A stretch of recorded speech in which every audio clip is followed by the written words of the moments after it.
എല്ലാവർക്കും നമസ്കാരം. രാമായണം അതിൻ്റെ അവസാന ഘട്ടത്തിലേക്ക് എത്തുന്നു. 23-ാം ദിവസം ശ്രീരാമൻ ഹനുമാനോട് ആജ്ഞാപിച്ചു. വിഭീഷണൻ്റെ അനുവാദം വാങ്ങി ലങ്കാപുരിയിൽ ചെന്ന് ജാനകിയോട് എല്ലാ വർത്തമാനങ്ങളും അറിയിക്കുക. അവളുടെ വാക്കും ഭാവവും പ്രത്യേകിച്ച് ശ്രദ്ധിച്ച് എന്നെ അറിയിക്കണം. ഹനുമാൻ പറഞ്ഞ വർത്തമാനങ്ങൾ കേട്ട് സീതയുടെ ചിത്തം തെളിഞ്ഞു. മർക്കടശ്രേഷ്ഠ, ഞാൻ എന്താണ് പറയേണ്ടതെന്ന് നീ തന്നെ പറഞ്ഞു തരൂ. ഗദ്ഗതം കൊണ്ട് ദേവിക്ക് മിണ്ടാനായില്ല. ഭർത്താവിനെ കാണാനുള്ള ധൃതി അടക്കാനാവുന്നില്ല. നീ തന്നെ അതിന് വേണ്ട ഏർപ്പാടുകൾ വേഗം ചെയ്താലും. രാമൻ സന്തുഷ്ടനായി വിഭീഷണന് നിർദ്ദേശങ്ങൾ നൽകി. നീ ചെന്ന് വേഗത്തിൽ ജാനകി ദേവിയെ കൂട്ടിക്കൊണ്ടുവരിക. അവളെ കാണാനായി എൻ്റെ ഹൃദയവും ഉഴറുകയാണ്. സീതയെ സ്നാനം ചെയ്യിച്ച് ദിവ്യമായ വസ്ത്രാഭരണങ്ങൾ അണിയിക്കണം. മംഗളവാദ്യങ്ങളോടെ പല്ലക്കിലേറ്റി ക്ഷണത്തിൽ എൻ്റെ മുമ്പിൽ എത്തിക്കുക. സീത പല്ലക്കിലേറി വരുന്ന ഘോഷങ്ങൾ കേട്ടതും വാനരന്മാർ ദേവിയെ കാണാനുള്ള ആകാംക്ഷയോടെ തിക്കിത്തിരക്കി കൂട്ടമായി എത്തി. പരിചാരകന്മാർ അവരെ ആട്ടിയകറ്റി. കോലാഹലം കേട്ട് വന്ന രാമൻ കാരുണ്യത്തോടെ വിഭീഷണനോട് പറഞ്ഞു, വാനരന്മാരെ ഉപദ്രവിക്കരുത്. സ്വന്തം അമ്മയെ ചെന്ന് കാണുന്നത് പോലെ എല്ലാവരും സീതയെ ചെന്ന് കാണട്ടെ. തൻ്റെ മുന്നിൽ വന്നു നിൽക്കുന്നത് മായാസീതയാണെന്നതും യഥാർത്ഥ സീത അഗ്നിമധ്യത്തിൽ വസിക്കുകയാണെന്നുമുള്ള സത്യം രാമന് മാത്രമേ അറിയുമായിരുന്നുള്ളൂ. ഇനി അഗ്നിയിൽ നിന്നും യഥാർത്ഥ സീത ബഹിർഗമിക്കണം. മായാസീത മറയുകയും വേണം. രാമൻ അതിനുള്ള സാഹചര്യമൊരുക്കി. സീതയുടെ മേൽ ദോഷം ആരോപിച്ചു. പല തർക്കങ്ങളും നിരത്തി. മായാസീത ലക്ഷ്മണനോട് പറഞ്ഞു, എൻ്റെ ഭർത്താവിനും ലോകവാസികൾക്കും വിശ്വാസം വരുവാനായി ഞാൻ അഗ്നിയിൽ പ്രവേശിക്കുന്നതാണ്. വേഗത്തിൽ അഗ്നികുണ്ഡം ഒരുക്കുക. ഹോമകുണ്ഡം ജ്വലിപ്പിച്ചു. ഭൂമിസുത പ്രസന്നയായി ഭർത്താവിനെ പ്രദക്ഷിണം വെച്ച് അഗ്നിയെ വന്ദിച്ചു. ഭർത്താവിനെ ഒഴിച്ച് അന്യനൊരാളെക്കുറിച്ച് ഞാൻ ചിന്തിച്ചിട്ടില്ല. നീ സർവ്വദിനം സാക്ഷിയാണല്ലോ. അതുകൊണ്ട് നീ തന്നെ പരമാർത്ഥം അറിയിക്കുക. സീത ഭയം കൂടാതെ അഗ്നിയിലേക്ക് ചാടി. ലോകം നിശ്ചലമായി. ദേവന്മാരും ഗന്ധർവന്മാരും മുനിജനങ്ങളും എല്ലാം അത്ഭുതത്തോടെ നോക്കി നിന്നു. അവർ ഓരോരുത്തരായി രാമനെ സ്തുതിച്ചു. അഗ്നിദേവൻ ജ്വലിച്ചുയർന്നു. ശ്രീരാമപാദങ്ങളിൽ തിരുമുൽക്കാഴ്ച സമർപ്പിക്കുന്നത് പോലെ ലക്ഷ്മീദേവിയായ സീതയെ അവിടുത്തെ കാൽക്കൽ കൊണ്ടുവച്ചു. പാവകനെ ഭക്തിപുരസ്സരം പൂജിച്ച് രാമൻ സീതയെ ഏറ്റുവാങ്ങി.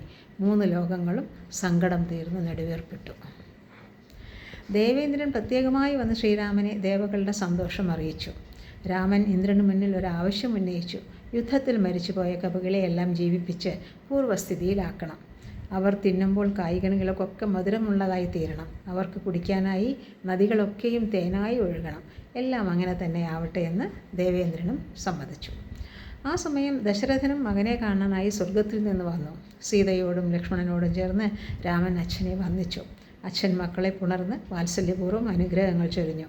ശിവനും പാർവതി സമേതനായി കാളപ്പുറത്തേറി വന്ന് ശ്രീരാമനെ പ്രശംസിച്ച് ആശീർവദിച്ചു. വിഭീഷണൻ വിനീതനായി തൻ്റെ ആഗ്രഹം അറിയിച്ചു. ഇന്നൊരു നാളെങ്കിലും അടിയനോടൊപ്പം ലങ്കാപുരിയിൽ പാർക്കണം. അതിനുള്ള സാവകാശമില്ലല്ലോ. രാമൻ കനിവോടെ വിഭീഷണനോട് പറഞ്ഞു. ക്ഷണത്തിൽ അയോധ്യയിലെത്തണം. അവിടെ ഭരതൻ എന്നെ കാത്തിരിക്കുകയാണ്. അവനെ കൂടിയല്ലാതെ ശുഭകരമായതൊന്നും ഞാൻ അനുഭവിക്കുകയില്ല. മറ്റൊരു രാജ്യത്ത് വാഴുകയുമില്ല. ഇതെൻ്റെ ശപഥമാണ്. 14 ആണ്ട് കഴിയുന്ന ദിവസം ഞാൻ അവിടെ എത്തിയില്ലെങ്കിൽ പിറ്റേന്നാൾ അവൻ അഗ്നിയിൽ ചാടി പ്രാണൻ ത്യജിക്കും. അല്ലാതെ നിന്നിൽ വാത്സല്യമില്ലാഞ്ഞിട്ടല്ല. എൻ്റെ മർക്കട വീരന്മാരെ നീ ആവോളം സൽക്കരിച്ചാലും. എന്നെ കനിവോട് പൂജിച്ചതിൽ ഫലം വന്നുകൂടും. കവിവീരരെ പൂജിച്ചാൽ.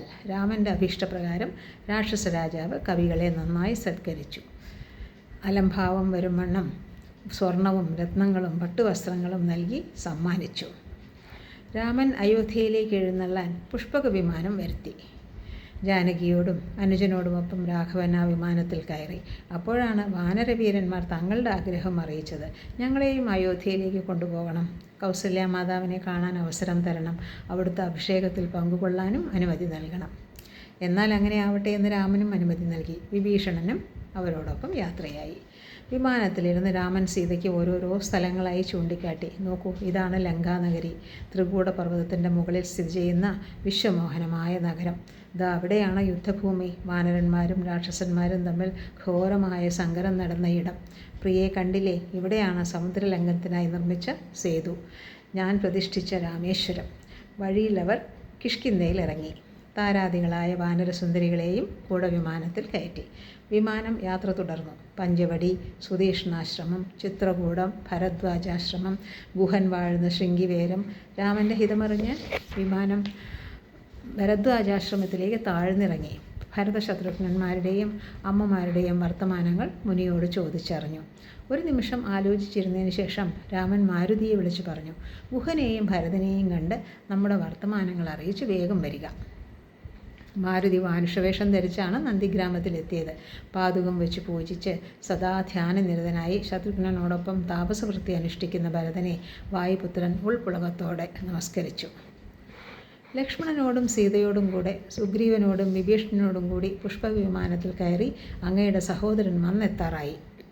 സ്വസ്ഥനായി സന്തോഷവാനായി ജ്യേഷ്ഠനെ ഉടനെ തന്നെ കാണാം. ഹനുമാൻ ഭരതനെ അറിയിച്ചു. കേൾക്കാൻ കൊതിച്ചിരുന്ന ആ വാർത്ത കേട്ടതോടെ സന്തോഷാധിക്യത്താൽ ഭരതൻ സ്തബ്ധനായി. പിന്നീട് മാരുതിയെ ഗാഢമായ ആലിംഗനം ചെയ്തു.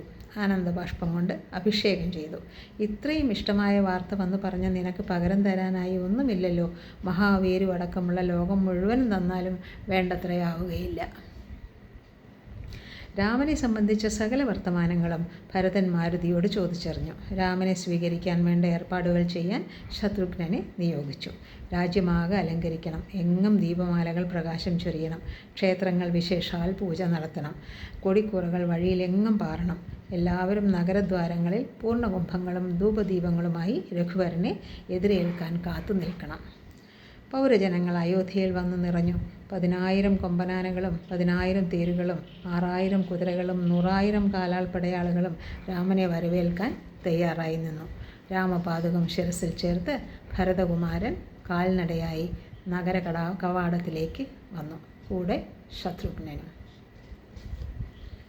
ഇനി രാമൻ്റെ അയോധ്യാപ്രവേശം അടുത്ത ദിവസം.